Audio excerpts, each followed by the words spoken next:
Imagine this, a man who dedicated his life to creating things that don't break, furniture, a business, a family, suddenly discovers that the only thing truly in need of repair is the truth. He isn't a hero, and he isn't a victim.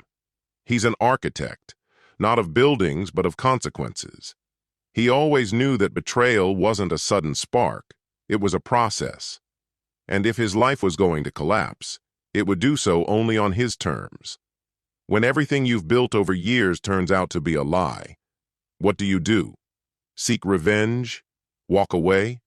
Or become a ghost, watching from the shadows as those who shattered your trust stumble into the traps you've quietly set? Some choose vengeance with fire and spectacle, others with silence, precision, and lethal calculation. Greetings, my dear friend. I am very happy that you are watching my video, and I will be even happier if you subscribe to my channel. This will make me even happier. Let's get started. Darian Veltman held a deep appreciation for things that lasted. Whether he was transforming raw timber into refined furniture or building the kind of life he'd long imagined, everything he did came with deliberate care. At 45, his hands were calloused from years spent at the workbench, and his eyes carried the sharp precision of someone who never acted without certainty. For a long time, his life was ruled by order, until Veronica entered it. Structure had always defined Darian. His 8 years in the Special Forces had prepared him for any environment, teaching him to remain composed under intense pressure. After his service, he channeled that same unwavering focus into launching Veltman custom designs.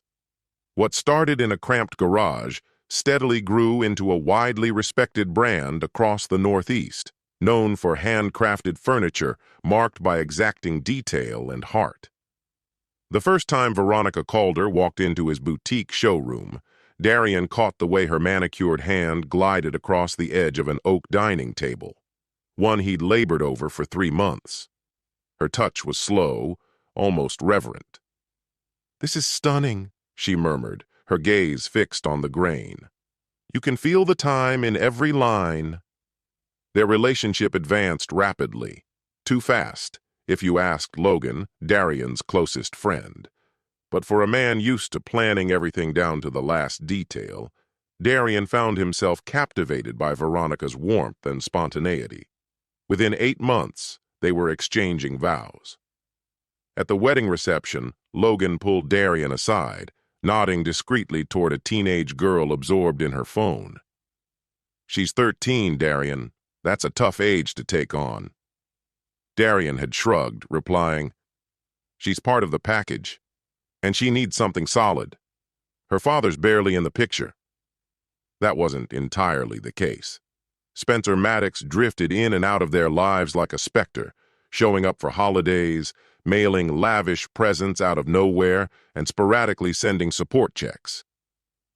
Darian had only met him twice. Once at the wedding, when Spencer offered a handshake that lingered just a heartbeat too long, and again at Isla's high school graduation. "You keeping my girls safe?" Spencer had asked both times, his smile thin and eyes hollow. Darian had carefully constructed a life for them, a charming 4-bedroom house in Oak Ridge Hills, a college fund for Isla, family vacations that Veronica eagerly posted about online. He put down his tools to cheer Isla on at swim meets and stayed up late helping with her algebra homework. When she got into Westlake University, Spencer's alma mater, it was Darian who stepped up to cover the tuition. "You don't have to do this," Veronica whispered as they left the financial aid office. "Spencer should be handling it." "We're a family," Darian had said, "and families show up." For 4 long years, he kept showing up.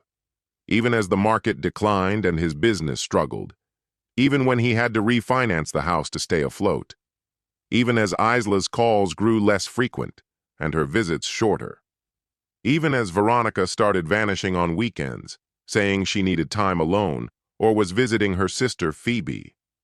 Darian had always believed in endurance, but he missed the fractures that were there all along. Or maybe he just didn't want to see them. 5 years into the marriage, Willow Ramsey laid a manila envelope on his workbench, scattering sawdust as it landed. "You asked for the whole truth," the private investigator said, her voice flat but gentle. Darian had reached out to Willow after noticing unusual charges on their joint credit card. Overnight hotel stays nearby, expensive dinners Veronica had never mentioned. Initially, he told himself it was just to ease his doubts. But the envelope contained photos. Veronica and Spencer at a lakeside resort, fingers intertwined over a candlelit dinner, kissing in an elevator, and entering a hotel room together, Spencer's hand resting possessively on her lower back. "It's been going on for at least a year," Willow said. "Possibly more. They're discreet, but not enough. Most of their meetings coincide with Isla's school breaks." Darian paid her, then told her to keep everything on record. He placed the envelope in the safe behind his workbench and did his best to forget it, for now. "What's the next step?" Willow had asked as she prepared to leave. "Nothing yet," Darian replied. "Isla finishes school next spring. I need time to think." The following year was spent in quiet analysis, weighing every possible response: confrontation, separation, forgiveness. None felt right. He continued paying tuition, kissing Veronica goodbye each morning and answering Isla's rare calls with a practiced lightness. But behind the scenes, he began laying groundwork, moving assets into private accounts Veronica couldn't access, duplicating all key financial records, building contacts with out-of-state clients, purchasing a remote cabin in Montana through an anonymous LLC. Logan, now a senior partner at his firm, listened intently as Darian explained his moves. "This isn't just planning, Darian. This is strategic destruction. I'm being precise. You're digging an escape tunnel while setting explosives in the walls. What sets it off? I'll know when it's time." On the day of Isla's graduation, Darian rose early. He knotted his tie with practiced ease, sealed a $25,000 check in an envelope, a gift to help her step into adulthood, and started the drive. Veronica rode beside him, unusually silent, eyes locked on her phone. At one point, she smiled faintly and slid the screen away without a word. "Nervous for her?" Darian asked. "What?" "Yeah, we're in this now," Veronica replied, her smile tight and hollow. "I'm going to find her before the ceremony starts. Can you go grab our seats?" Darian wove through the excited, chattering crowd scattered across the campus grounds, eyes darting until he spotted Isla near the science building. She was already dressed in her gown and mortarboard, laughing with a group of friends. He raised a hand to wave, then stopped. Her voice rang out, loud and edged with disdain. "God, I can't believe it's finally over. What a colossal waste of time." "Well, at least you're walking away with a degree," someone replied. Isla tossed her hair with the same practiced flair her mother often used. "A degree I'll never touch again," she said with a snort. "I barely went to class. My idiot stepdad footed the bill, totally convinced I was some overachiever." Darian froze mid-wave, his hand suspended like a glitch in time. "No way," one friend gasped. "How'd you manage that?" "Mom handled it," Isla said nonchalantly. "She'd sweet-talk professors, pull favors with the dean, whatever was needed. Sounds like she's been working this angle forever. Bleeding him dry while she and your real dad squirreled money away," someone commented. "Isn't that kind of illegal?" another voice questioned. Isla let out a sharp, amused laugh. "Who cares? Once the divorce goes through, she and my dad are headed to Arizona. They already bought a house there. Poor Darian still thinks they're happy," she added, smirking. Darian's hand dropped slowly as he stepped backward into the shadows cast by a nearby building. The envelope in his pocket felt suddenly heavy, like it held lead instead of paper. He watched Isla rejoin the line of graduates, his thoughts eerily still even as a high-pitched hum filled his ears. He drifted toward the main quad, eventually finding Veronica already seated in the family section. Next to her sat Spencer Maddox, deep tan, immaculate suit, the picture of suave confidence. They weren't touching, but the current between them was unmistakable. A shared glance, a lean closer than necessary. Private smiles exchanged with ease. Darian slipped into a seat a few rows behind them, far enough to stay unnoticed, close enough to observe. Throughout the ceremony, he noted the way they kept glancing at their phones at the same time, heads tilted toward the same screen, laughing over some shared text or photo. When Isla's name echoed through the speakers, Veronica and Spencer jumped up, cheering with exaggerated enthusiasm. Spencer wrapped a brief but intimate arm around Veronica's waist. Afterward, Darian followed them at a distance toward a designated meeting area. Hidden behind the wide trunk of an old oak tree, he listened. "You made it, sweetheart." Veronica enveloped Isla in a tight embrace. "I'm so proud of you," she said, all warmth and praise. "Thanks, Mom. Everything ready back at the house?" "Completely. We've got a little surprise waiting." Spencer pulled a small box from his jacket pocket. "Early graduation gift," he said with a grin. "Keys to your new ride. It's parked at your mom's place, full tank, ready for the Arizona road trip." Isla squealed and threw her arms around him, laughing. Over her shoulder, Spencer shared a look with Veronica that twisted something deep and cold inside Darian. Did he show up? Did he leave the wallet? Isla asked, suddenly serious. Did he come? Of course, Veronica answered smoothly, probably off chatting with someone's parents. Think he brought a gift? Isla asked, her voice openly expectant. He better have, Spencer chuckled, considering how much we invested in this whole thing. 4 years of tuition, Veronica said with a scoff. He never even questioned if she was really going to class. Isla laughed, sharp, mocking, total idiot. I barely stepped foot in a lecture hall. Veronica gave a cool, victorious smile. Every dollar he spent went straight to your real dad. He's moving in after the divorce is final. In that moment, Darian arrived at a quiet, devastating clarity. Tunnel, not demolition. He wouldn't strike with fire and fury, but with patience, control, and precision. Without looking back, he turned away from the ceremony, from the people he once called family, from a life built on deception. That same night, as Veronica hosted a graduation party for Isla, one he had funded but wasn't invited to, Darian began to execute his final move. From the upstairs guest room, with the muffled bass of music and bursts of laughter rising from below, he set his plan in motion. Veronica had texted several times asking where he was. He replied simply, pounding headache, needed rest, might come down later. It was all he needed, time. He started by logging into their joint financial accounts and transferring every cent, just under $78,000, into a private account he'd opened months in advance. Then he unlocked the safe in the workshop and retrieved the items he'd quietly prepared. Passports, his birth certificate, military discharge papers, a manila folder from Willow Ramsey, and financial documents proving he'd paid for Isla's entire education. He packed a single suitcase with only essentials.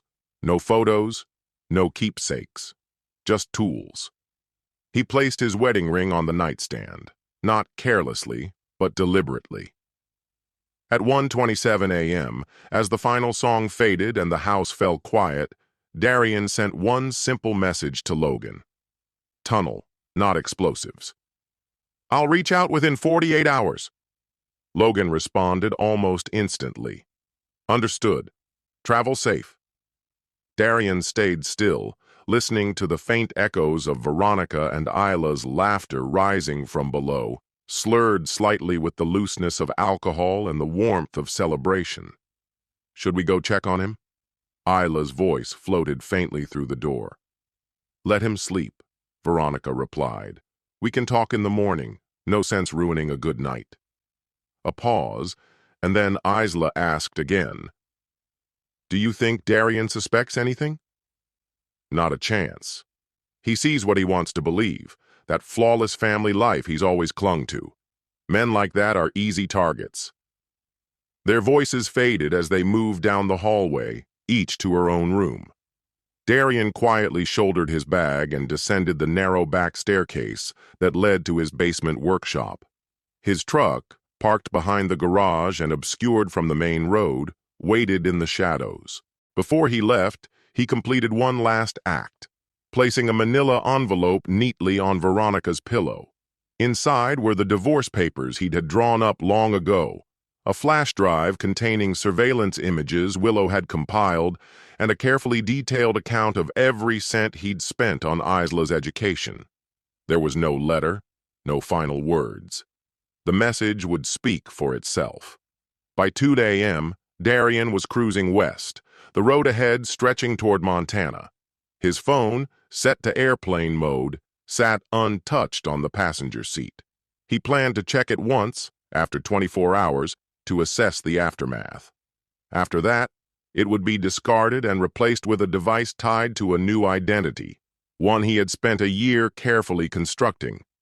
Darian Veltman, the loyal husband and caring stepfather, no longer existed. What remained was a man free of illusions, stripped of attachments, and prepared to settle scores that had been building for a decade. Exactly 1 day later, Darian pulled into a quiet rest stop just outside Billings, Montana. He disabled airplane mode and watched the screen flood with notifications. 87 missed calls, mostly from Veronica, a handful from Isla, and several from a man named Spencer, a name Darian recognized thanks to Willow's thorough investigation. His inbox filled with messages, emotions spiraling from confusion to rage to panic. "Where are you? Why was there a folder on my pillow? What happened to the money? Pick up your damn phone. You can't just vanish like this. Please, we need to talk." And finally, "You've ruined everything." Spencer is furious. "Don't think this is over. We will find you." Darian let a small smile slip, the first one in days. Let them try. He had mastered the art of disappearing during his 8 years in the Special Forces. He'd spent 12 months plotting his exit. And he had quietly built a network across the country, clients who prized his skill and discretion, and who would never connect the respected craftsman arriving in their town to the man who vanished from a quiet home in Connecticut. He typed a short message to Logan. "Phase 1 is done. Moving into Phase 2. Then he snapped the SIM card in half, tossed it into the trash can, and dropped the phone in after it.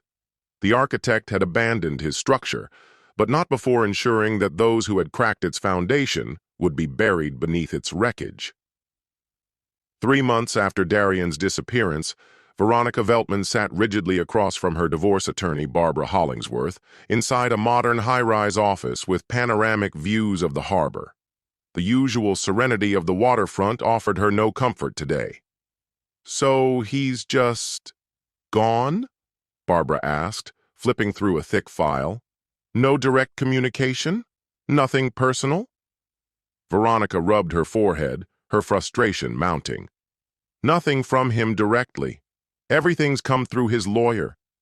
She motioned toward the stack of documents laid out between them. "And these ridiculous settlement terms." Barbara adjusted her glasses and calmly reviewed the pages again. "Given the circumstances, they're not especially unreasonable." "What circumstances?" Veronica shot back, her voice rising. "He abandoned us, emptied our accounts and vanished. He's the one who walked away from this family." Barbara's tone stayed even. "According to these documents, your husband has provided evidence of a long-term affair with Spencer Maddox, your daughter's biological father. He also claims there was financial misrepresentation regarding Isla's college tuition and misuse of designated education funds." "That's absurd." "Is it?" Barbara slid a few glossy photographs across the polished desk. "These are only a fraction. His lawyer asserts they have dozens more, in addition to bank statements." Veronica stared at the images. She and Spencer together in various places over several years. This is a gross invasion of my privacy, and yet it qualifies as admissible evidence of infidelity. In this state, that still matters. Barbara exhaled slowly. To be honest, Mrs. Veltman, the offer on the table gives you the house and the vehicle, both free and clear. No alimony? Veronica asked sharply. Correct. But he's also waiving any claim to your remaining assets. All things considered, he could have made this much harder for you. The house has a second mortgage. He took that out. And what about the business? Our savings? The company had been in his name long before they exchanged vows. So had the savings. Barbara sifted through the files once more. The numbers aligned almost too perfectly. The missing funds matched the cost of their daughter's private education, down to the dollar, not to mention the retirement accounts that were exclusively in his name. He hadn't merely left. He had planned his exit meticulously. From a legal standpoint, proving any wrongdoing would be nearly impossible, especially considering, Barbara paused, weighing her words, the thoroughly documented reasons behind the marital collapse. Veronica slumped into her chair, stunned. This wasn't how it was supposed to go. Everything had been so carefully calculated. Finance Isla's schooling on Darian's dime, slowly funnel joint funds into her shared accounts with Spencer, then serve divorce papers, citing Darian's chronic absenteeism and growing emotional detachment. Once Isla had her diploma, there'd be no more school fees, no child support to chase. She and Spencer would finally have the freedom to live openly, supported by a nest egg they'd built in plain sight. But instead, Darian had vanished, without warning, leaving her with a heavily mortgaged house, drained accounts, and a financial paper trail that made her look like the mastermind behind it all. There's more, Barbara added quietly, her tone measured. The investigator, Willow Ramsey, she's been reaching out to people you both know. Veronica's expression sharpened. What do you mean, reaching out? She's been discreetly asking questions, mostly about your relationship with Mr. Maddox. It's subtle, but people are starting to notice. Barbara kept her voice neutral, bordering on too composed. Your sister, Phoebe, for example, she didn't hold back. Phoebe. Of course. Her older sister had always harbored resentment toward her lifestyle, her marriage, the picture-perfect facade she kept polished. Phoebe had known about Spencer for years. She'd even helped Veronica cover her tracks a few times, though never without a sharp warning. You're playing with fire, Phoebe had told her last year. Darian may play quiet, but he's not naive, and something tells me he's not the forgiving type. Veronica had waved the concern away. Darian had always been easy to control, so eager for the family he never had. Orphaned young and shuffled among indifferent relatives, he had clung desperately to the life she offered him. That desperation had made him pliable, until it didn't. Fine, Veronica muttered finally. I'll sign the agreement, just get it done. The moment she stepped outside the attorney's office, her phone vibrated. A message from Spencer. We need to talk. 20 minutes later, they sat facing one another in a small, quiet cafe down the street. At 51, Spencer still commanded attention. His salt and pepper hair trimmed impeccably, his frame lean from high-end personal trainers, his posture confident. But today, something was off. His usual control had slipped. His hands shook slightly as he lifted his coffee. The property in Arizona, it's gone, he said abruptly. Veronica stared. Gone? What are you talking about? I mean, the deal fell through. The buyer's financing hinged on liquid capital we no longer have access to. She leaned in, brows furrowed. What about the other accounts? His jaw tightened. Frozen. All of them? Every single one. Some audit flagged unusual activity. What activity? What are they even looking at? He gave a slow shake of his head. There was nothing unusual. At least, not from my end. He dropped his voice. This has Darian written all over it. Ex-husband, she corrected automatically. And how would Darian even know about those accounts? She fired back. They weren't linked. Not to him. Spencer didn't respond. Instead, he pushed his phone across the table. An email was open on the screen, his bank confirming they'd received a report of suspicious transfers. What is this? Someone gave them a complete dossier. Every transfer, every shell company allegedly under my name, the tuition trail from Isla's school. It's all there. Veronica's stomach twisted. You think Darian fabricated that? That's fraud.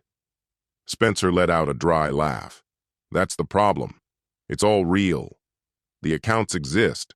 The transactions happened. Whoever did this used my identity to create them, years ago. There's a direct money path, from your joint finances to Isla's school payments to accounts I supposedly control. He ran a hand through his hair, visibly rattled. It's detailed, painfully so. And it all began 4 years back. Veronica opened her mouth, then shut it. 4 years. That was the start, when she and Spencer had crossed the line from flirtation to affair. He knew, she whispered. He knew everything. This wasn't a coincidence, Spencer said, grim-faced. This was orchestrated. He's been building this for years. But why? Before either could say more, Veronica's phone buzzed with a new message. The sender was anonymous. The subject line stopped her cold. Complete breakdown. 4 years of tuition. Her fingers trembled as she opened the file. A video began to play. Isla, smiling brightly in her cap and gown, laughing with friends. The audio was pristine, each word crystal clear. What a joke! I barely even went to class. Then another voice, her own. Not from the ceremony, but a conversation in the kitchen the night before the divorce. By this time tomorrow, it's all finalized. Once the papers are filed, we take everything and disappear. And then Spencer's voice, just off screen. He won't know what hit him. The screen went black, replaced by stark white letters. A copy has been submitted to the university's ethics committee, the IRS, and a select list of your associates. Best. Veronica stared at Spencer, her face drained of color. He's not just vanishing, she whispered. He's tearing our lives apart, methodically from a distance. Are we positive it's him? Spencer asked 2 days later, seated next to her in the polished office of his longtime attorney. Maurice Powell, sharp in a meticulously tailored Italian suit, had previously helped him navigate 2 acrimonious divorces and a string of nasty corporate disputes. Unlike Barbara Hollingsworth, who had put on a mask of neutrality, Powell never pretended to be impartial. He was a weapon, not a shield, and he was built for conflict. The footage has been cleverly edited, but it's authentic, Powell confirmed. No judge is going to toss this out on a technicality. The content is far too damaging. So, it's over, Veronica said, voice grim. Not necessarily. Powell tapped his pen slowly against his legal pad. We need to change the story. Right now, Darian Veltman looks like the wronged spouse, exposing his wife's deception. We need to reframe him as a dangerous ex, maybe unstable. A man with a military background now using his skills to unsettle you. And how exactly do we make that case? Spencer asked. Well, first step, file for a restraining order. Claim his communication is harassing. Say you're afraid. We emphasize his special ops history, Powell added, and suggest he might be struggling with psychological issues, something like PTSD. But he hasn't threatened us, Veronica countered. Powell's smile was tight, calculated. Hasn't he? A reasonable person could easily read those videos as veiled threats. And if a few unnerving things start happening around you, that interpretation gains credibility. Spencer leaned forward. What kind of things? Nothing dramatic, Powell said with a casual shrug. Odd noises, signs someone's been on the property, minor damage, things that suggest someone with tactical knowledge. The police won't do much without solid evidence, but it'll be enough to raise doubts in court. So you want us to fake being stalked? Veronica asked, her tone flat. I want you to report any actual fear you feel, Powell said smoothly. This man has both the skills and the motive to be a threat. His tone remained even. Darian Veltman doesn't control the narrative unless you let him. That evening, Veronica sat alone at the kitchen table of the home that now legally belonged to her. But it felt hollow, like a stage set built for a performance that never took place. Earlier that day, they had filed the restraining order. It hadn't been served. Darian had no fixed address, but it would take effect the moment he tried to reach out. Her phone vibrated. Isla's name lit up the screen, calling from her new apartment post-graduation. Mom, what is happening? Isla's voice was frantic. Academic Integrity just contacted me. I have a meeting tomorrow. They said someone sent in proof I wasn't going to class. Veronica closed her eyes, weary. The records were exposed, Isla. They know you weren't attending. What? Who would... Wait, this is Darian, isn't it? He knows, Veronica admitted quietly. About the whole setup, the money, Spencer, everything. But he left, Isla said, stunned. What more can he actually do? More than we thought, apparently. Veronica exhaled slowly. Don't stress about the university. Your father's handling it. Just prepare for tough questions. After ending the call, Veronica poured a generous glass of wine and wandered into the living room. The house was unnervingly still, quieter than she remembered. For a fleeting second, she missed Darian, not out of longing, but because his presence had given the space weight, solidity. Now it felt hollow and fragile. The silence pressed in and the shadows seemed to stretch longer. A sharp noise from the backyard made her jump. A crisp snap, like a branch breaking under deliberate pressure, then silence again. Her fingers trembled as she unlocked her phone and opened the surveillance app Spencer had recently installed. The backyard feed looked ordinary, just the usual patio furniture, and in the distance, Darian's workshop, still locked and untouched since he'd left. Suddenly, the motion light above the workshop blinked on, casting stark shadows across the yard. She froze, watching. Nothing moved. No figure appeared. After 30 seconds, the light clicked off. Her heart hammered in her chest. It might have been an animal, or a malfunction, or... She dialed 911. I think someone might be watching the house, she told the dispatcher. I'm alone, and I believe my estranged husband might be nearby.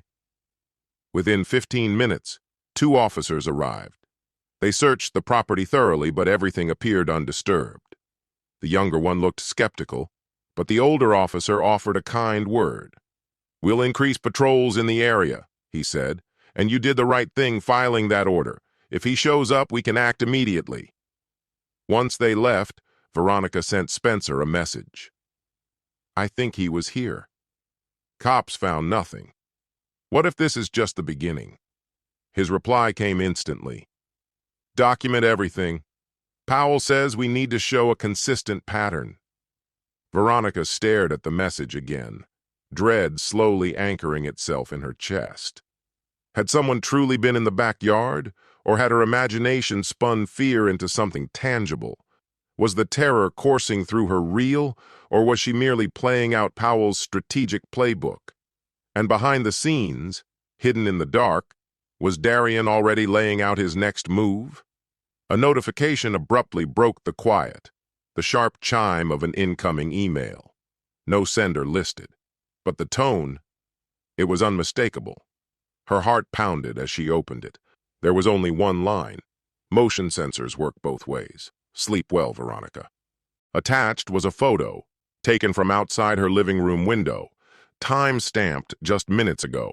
It showed her clearly, sitting on the couch, phone in hand, the screen's glow lighting her face as she messaged Spencer.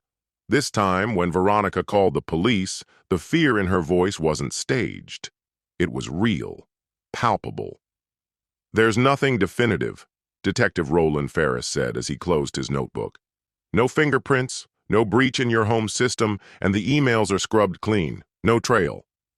She pulled her robe tighter, shivering despite the sticky warmth of the early morning. It was 7:15 a.m. She hadn't slept since the photo arrived. Ferris had only recently taken over her case. It was her third report in just 2 weeks. "So that's it? You can't do anything?" she asked, exhaustion bleeding into her voice. "I didn't say that," Ferris replied calmly. He was in his late 40s with a steady demeanor shaped by years of difficult cases. His eyes were tired but not indifferent. "Based on what we've got, I believe you are being watched," he said.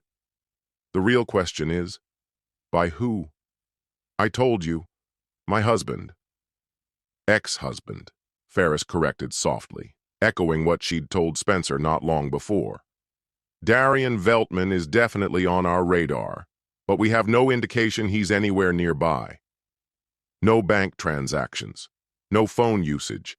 His car was found abandoned in long-term parking near Hartford 3 months ago." "He was Special Forces," Veronica insisted. "If anyone can disappear, it's him." "I've read his file. I know what he's trained for," Ferris replied, more gently this time.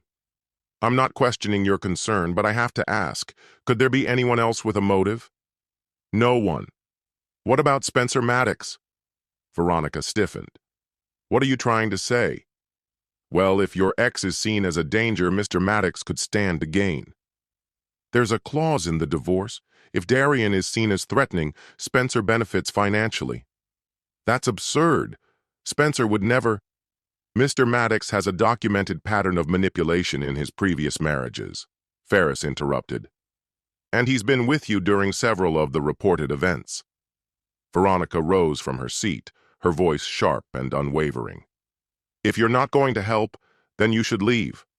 Ferris reached into his pocket and handed her a card. "If anything else happens, call me directly. Doesn't matter the time." He paused at the doorway. "And Veronica, be careful who you trust." As soon as he left, she sank into the couch, her mind racing. Could Spencer really be orchestrating this? The series of events had undeniably worked in their favor legally. But that photo, she hadn't told Spencer she felt watched until after she'd received it. Her phone buzzed. Phoebe's name flashed on the screen. "I just got a weird call," her sister said immediately. "Someone claiming to be from an insurance agency. They were asking about Darian, his mental health before he disappeared. Mentioned some kind of fraud investigation." "What did you tell them?" "Nothing. I hung up. But it made me think. Remember that private investigator who questioned me a few months ago? The one asking about you and Spencer? What if Darian found out what you were planning? What if that's why he left? Phoebe, don't. No, you need to hear this. I warned you something like this would happen. I lied to Spencer for you because you're my sister, but what you did to Darian, that wasn't okay. He cared about you. He cared about Isla," Veronica snapped. Phoebe's voice turned cold. "He left because he found out the truth about how the girl he supported through college mocked him behind his back, about how you'd been deceiving him for years." Her tone was iron now. "You did this, Veronica, and now you have to face the consequences." Alone. The call ended.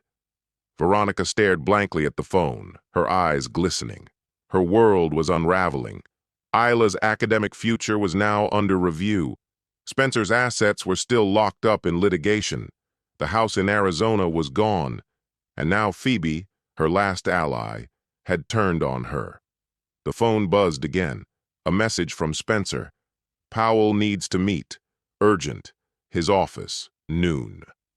Maurice Powell looked shaken when they arrived. His typically sharp appearance had unraveled. Tie loose, face slick with sweat. "We've got a serious problem," he said, shutting the office door behind them. "What now?" Spencer asked, his voice drained and brittle. Powell pushed a folder across the smooth surface of his desk. "This just came in, delivered by hand. It's a civil suit naming you both. The accusation is fraud. Fraud? Veronica's voice was sharp, almost incredulous. Powell gave a somber nod. The lawsuit claims you rerouted money meant for educational programs into private accounts, ones that— His gaze shifted to Spencer. You allegedly controlled. Spencer waved dismissively. It's the same recycled garbage. My bank's already reviewing it. This isn't just a banking matter, Powell said flatly. The case involves interstate wire fraud. That brings it under federal jurisdiction. His voice darkened. Which means the FBI is stepping in. This isn't just a lawsuit, it's a potential criminal investigation. Veronica's face blanched. Do they have any real evidence?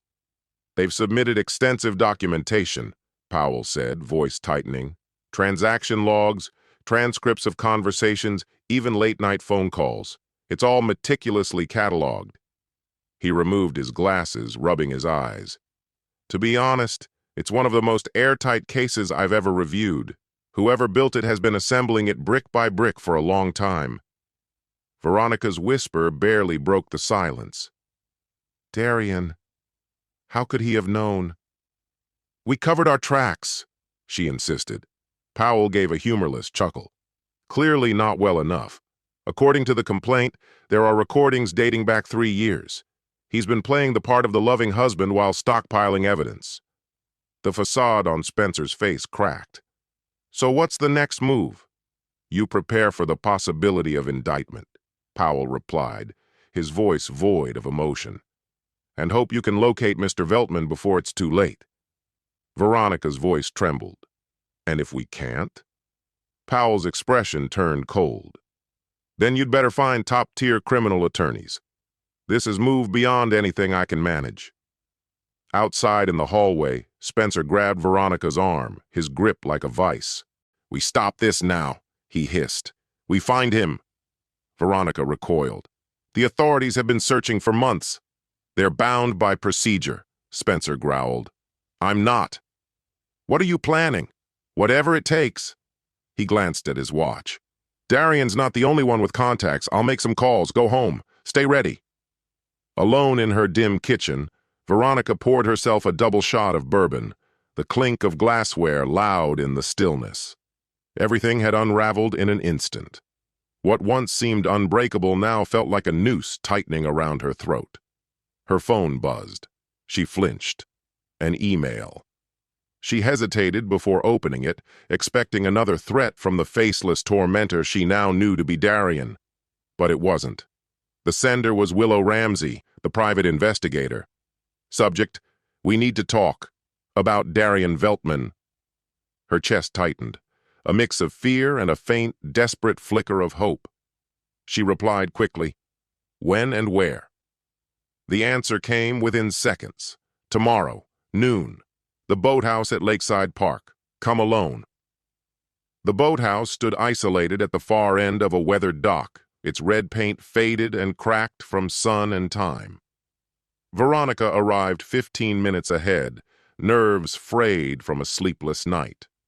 She hadn't told a soul, not Spencer, not Powell, not even Detective Ferris, whose business card still lived in her wallet. Willow Ramsey was already waiting, arms resting on the wooden railing, eyes scanning the lake. Early 30s, sharp features, close-cropped hair, and a demeanor that spoke of someone who trusted observation over words. Mrs. Veltman, she greeted without turning. Thanks for coming. You said it was about Darian, Veronica said, trying to keep her voice steady. It is, Willow said, facing her now. But first you should know, Darian never hired me. Veronica frowned. Then who did? You gave him the surveillance shots. I delivered them, yes, Willow said evenly. But my client was Logan Rourke. He's known Darian for years. He suspected something was wrong in your marriage and wanted to verify it before going to him. Veronica's eyes narrowed.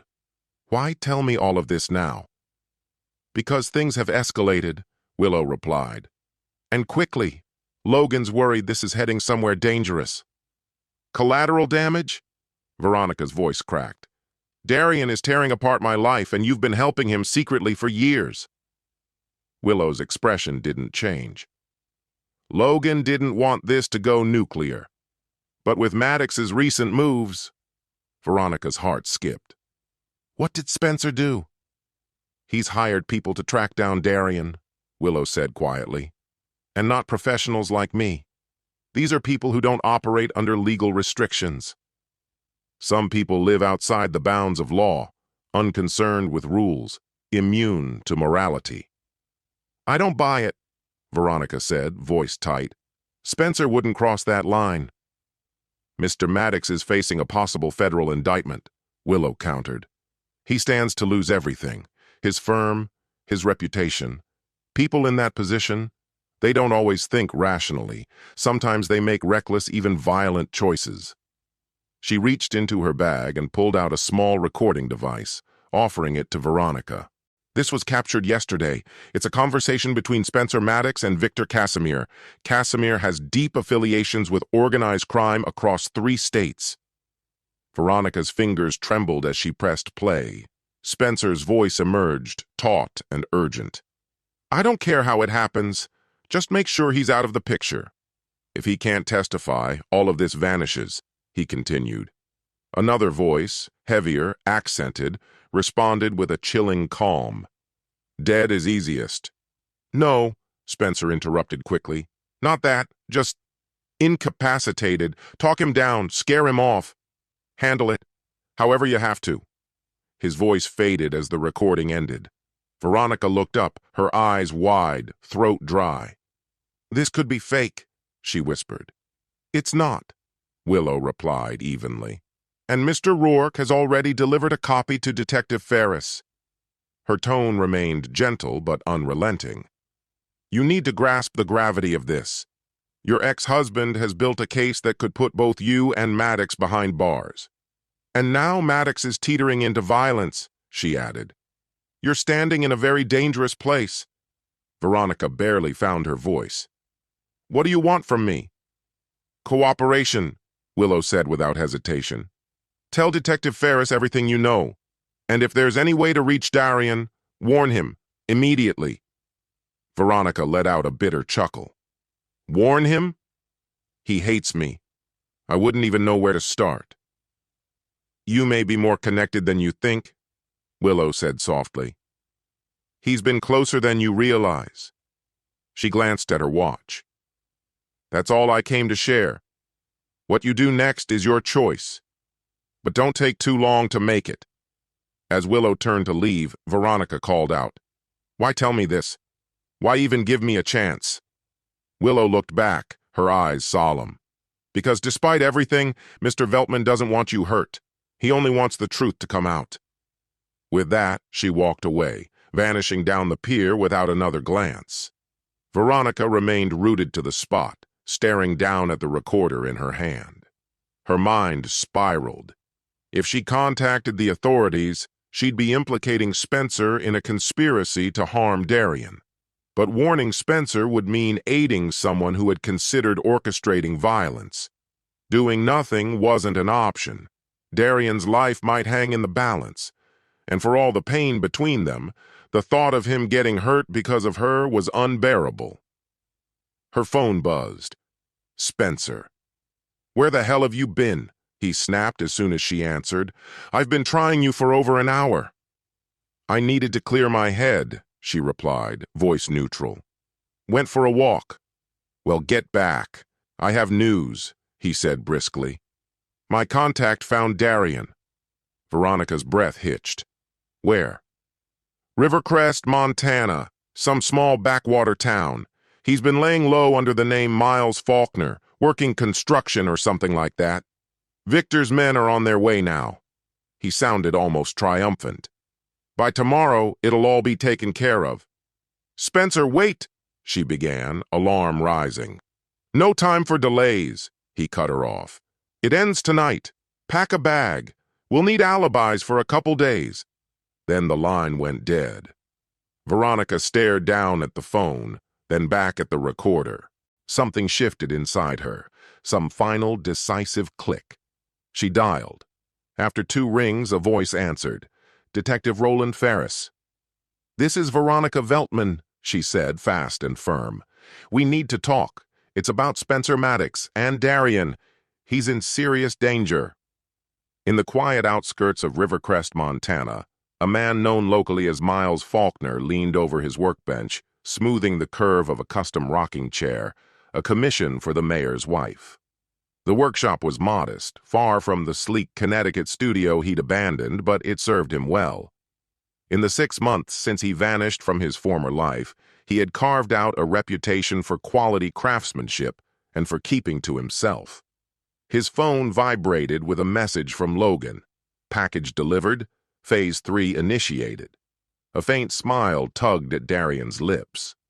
That package was a detailed federal complaint, evidence he had methodically gathered over years, aimed squarely at Veronica and Spencer. Phase 3 was unfolding right on schedule. Willow's confrontation with Veronica was set for today.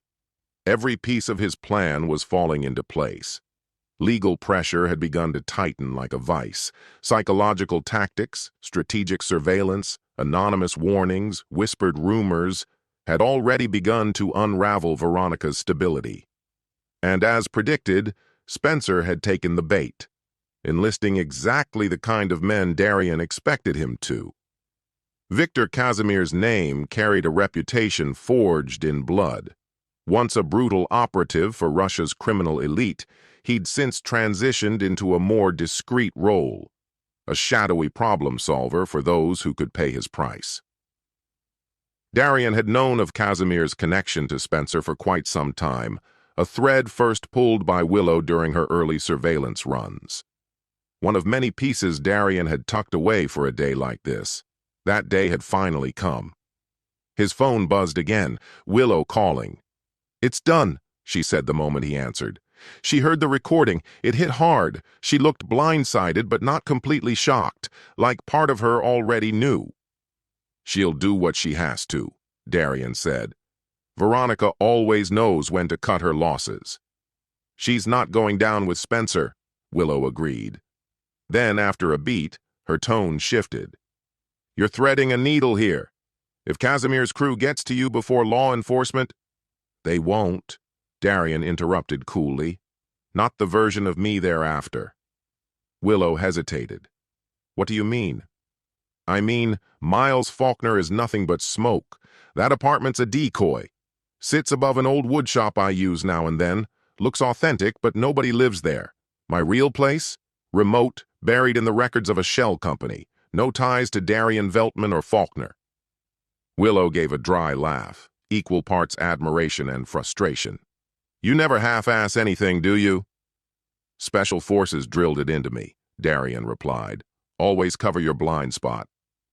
Once the call ended, Darian returned to his workbench, methodically sanding a thick slab of oak. The rhythmic motion steadied him. It was routine, grounding, a habit that helped him stay focused. He'd thought this stage of the plan would bring some grim satisfaction. Instead, he felt something else, emptiness. He was close to finishing, but the victory felt hollow. Was it all worth the years of lies, the forged smiles, paying for a future built on betrayal, sharing a bed with someone secretly sharpening the knife? There were no words to answer him, only memories. Isla's mocking tone. "You think I went to class? That's cute." Veronica's cold, condescending grin. "The money? That paid for your replacement. He's moving in as soon as the ink dries." Yes, it had been worth every second. Not for revenge, but for justice. Not to destroy, but to protect others from suffering the same fate. His phone buzzed once more. Unknown number. Darian hesitated, finger hovering over the decline icon. But then he remembered. The final move was still in motion. He answered, voice calm. "Mr. Faulkner?" The voice on the other end was unfamiliar, smooth, and lightly accented. "I'm looking to commission a custom piece for my vacation property." A coded phrase, Willow's signal that danger was imminent. Darian's voice shifted, still composed but laced with steel. I'm not taking on new clients at the moment. This one could be quite lucrative, the voice continued, measured and smooth. I'm already nearby. Perhaps I could stop by and discuss it in person. Casimir's men, sooner than he'd hoped. Darian glanced at his watch. The window was tight, but not gone. Sure, he said pleasantly. I'll be here for another hour. Excellent. We'll be there shortly. As the call ended, Darian moved swiftly. Messages went out in quick succession. To Logan. Timelines moved up. Prep accordingly. To Willow. Endgame's live. Confirm police response status. And a final message sent to a long unused contact. Then, with practiced precision, he shut down the shop, secured the doors, and slipped out the back to his truck idling in the alley. As he pulled away, he gave the building one last look through the rearview mirror. It stood silent, undisturbed. By the time Casimir's crew arrived, all they'd find was stillness, and a surprise they weren't ready for. Hundreds of miles away, in a quiet Connecticut precinct, Detective Roland Ferris leaned in as Veronica Veltman recounted what she knew of Spencer Maddox's operations.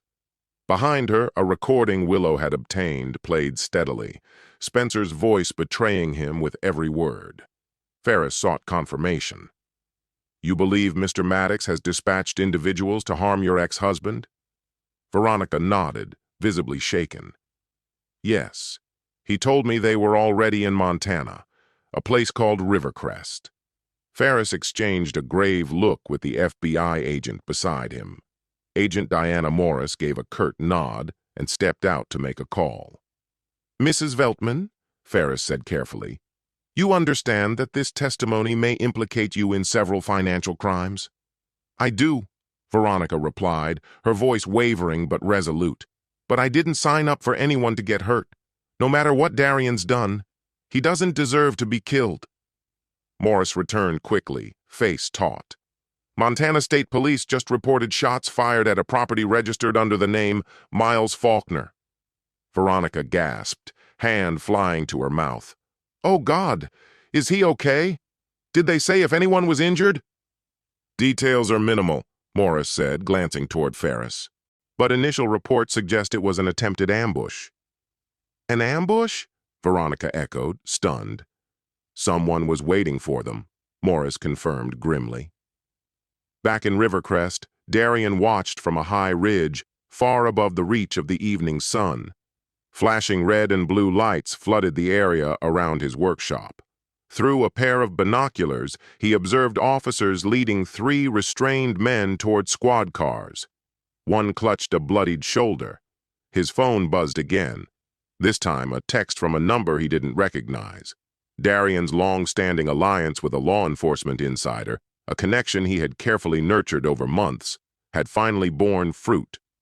3 individuals were now in custody, and the revelations matched Darian's expectations to the letter. All the proof they needed was secured. A restrained, knowing smirk played at the corner of his mouth. The crucial evidence came from a covert listening device he'd planted in the workshop, triggered remotely the instant he received the alert. It captured every word, a full account of the scheme against Miles Faulkner, the perpetrators, and the forces backing them, all laid bare in damning clarity. His phone vibrated once more. This time, a message from Willow. Veronica's talking. Spencer is in holding. Feds are looped in. Right on cue, the last piece of his intricate plan slotted into place. Veronica had abandoned her loyalty to Spencer, choosing self-preservation instead. Her decision to cooperate, coupled with the airtight evidence Darian had amassed, meant both conspirators would now face consequences. There hadn't been a dramatic standoff or shouting match, but that was never his objective. This was justice, methodical, deliberate, and unflinching. As Darian drove away from Rivercrest for the final time, a profound quiet release unfurled in his chest. 4 years of silent warfare were beginning to ease. His final architectural masterpiece hadn't been built with beams or concrete. It had been constructed with foresight, documentation, and unshakable patience. Like all of his creations, it was designed to last. 18 months later, the cabin rested on a gentle rise overlooking the still waters of Lake Champlain, just as Darian had imagined. Remote enough to ensure privacy, yet the vast landscape kept the isolation from becoming oppressive. Behind the house stood a compact workshop, far smaller than any space he'd owned before. This one was for himself alone, for crafting, not contracts. That day's project was a dining table made of rich black walnut, its swirling grain coming to life beneath his well-trained hands. The rhythmic scrape of sanding had become his therapy, each pass grounding him, helping him make sense of the chaos that once consumed him. A soft notification tone cut through the silence. An email. Logan's usual update. Darian set the sandpaper down, cleaned his palms, and opened the message.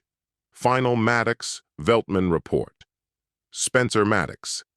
Sentenced to 6 years for conspiracy, wire fraud, and attempted assault for hire. Currently serving time in Danbury. His assets were frozen or seized after further financial discrepancies surfaced during the case. Veronica Veltman, now using her maiden name Kessler, received an 18-month sentence for conspiracy. She served 9 months before making parole. Her current location is unconfirmed, but word is she's staying with her sister Phoebe in Rhode Island. Divorce finalized last month, as you're aware. Isla Maddox was expelled from Westlake University. No formal charges filed. Her cooperation agreement shielded her. She's now reportedly working reception at a dental office in Massachusetts, according to her social profiles. All legal matters tied to you have been officially resolved. As requested, the Miles Faulkner identity has been retired. Your documents under your original name are fully operational. Willow says hello. She's also wondering if you're open to local consulting again. There's something she'd like to run by you. Let me know. Hope Vermont's treating you well. Logan Darian set the phone aside and resumed sanding. The update didn't stir satisfaction or triumph, just a quiet, unshakable closure. This hadn't been about vengeance born from rage. It had been a precise, measured necessity. The architecture of justice, designed not for accolades, but for peace. A rare sound broke the solitude. The doorbell. Curious, Darian checked the security monitor. A familiar face appeared on the screen. Roland Ferris. No longer in a badge and blazer, just plain clothes now. Darian answered the door without hesitation. Detective. Long way from Connecticut, Darian observed. Just rollin' these days, came the reply with a small smile. Retired last month. Was up in Burlington visiting my daughter at UVM.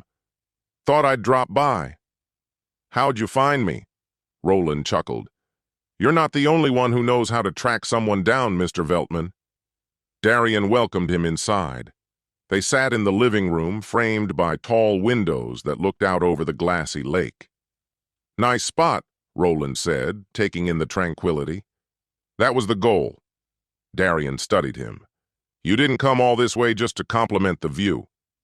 Roland reached into his coat and set a manila folder on the table. Thought you might want this. The case is officially closed. No more appeals. I figured you'd want the full file.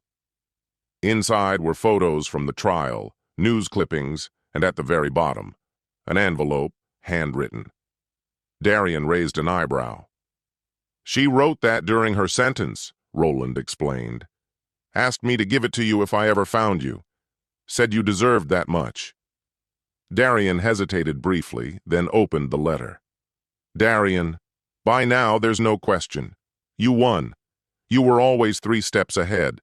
I'm not here to ask for forgiveness. I know I don't deserve it, and I suspect you feel the same. But there's something I never said that I should have. You were the best man I ever knew. Too good for the mess I brought into your life. Too good for the lies I let fester. What you gave me, our home, your kindness to Isla, the love you offered, it was all real. even if I wasn't capable of honoring it. You should have had something genuine. I'm sorry I couldn't be that for you. I don't expect a response. I'm not asking for anything. But in the silence of prison, with everything stripped away, I finally saw clearly what I had and what I lost. Veronica Darien folded the letter with care and returned it to the folder. You don't have to keep it, Roland said gently. I understand. Darien met the former detective's eyes without wavering.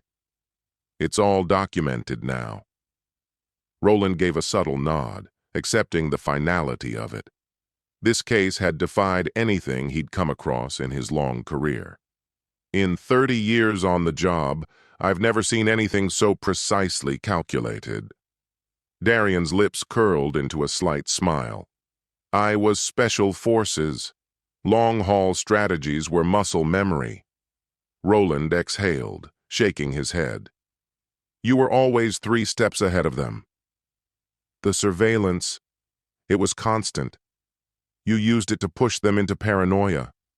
The legal traps, they weren't accidents. You nudged them into rash decisions. The way Maddox took the bait with Casimir, you orchestrated that flawlessly. Darien's tone was calm, unwavering. I knew exactly who I was dealing with. Veronica? She always made survival her top priority. Spencer thought money or brute force could fix any situation. And Isla, she was addicted to shortcuts, always looking for the easy out. He paused, then added, under real pressure, people stop pretending. They become who they've always been. Roland leaned slightly forward. And what about you? When everything was stripped away, what did you fall back on? Darien took a quiet breath, giving it thought. Justice, he said finally. Not revenge. They're different animals. Revenge is emotional. It burns hot and fast. But justice, that's structure. It's deliberate. I didn't want to strike out. I wanted to expose them, make sure the consequences matched the crimes. Roland slowly rose to his feet. You did exactly that. So now what? Darien turned his gaze toward the workshop visible through the glass. I'm going to build again. This time, with honesty at the foundation.